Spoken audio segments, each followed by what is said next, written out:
So I've been asked to talk to you about the hearts that we've been using for the end-of-life patients on the ward. This was seen on social media and some of our staff thought this was a really good idea, so consequently their relatives crocheted and knitted some little love hearts.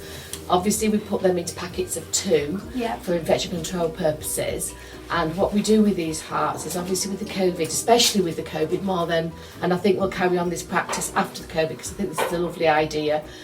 What we've done is, as patients are dying, we take the 2 hearts, we give them both to the patients, put them in the patient's hand, then as the patient passes, when the patient goes down to our chapel, we send the first heart that the patient's held with the patient, and the second heart we send with a condolence letter to the family as a keepsake.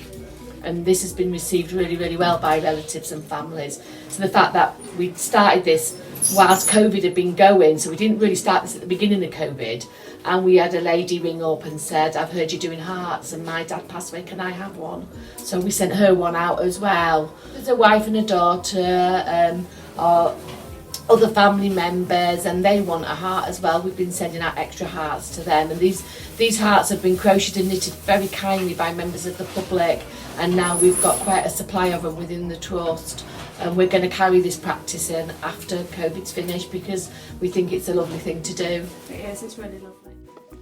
When a patient is nearing the end of their life or passes suddenly, take 2 knitted hearts and place them in the patient's hands. When the patient passes, take one of the hearts and place it in a sealed bag.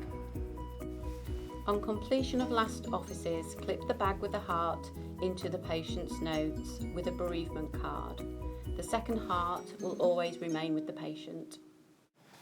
The ward clerk or staff member, on sorting the patient's notes and death certificate, will ensure that the card is signed and post them to the named loved one.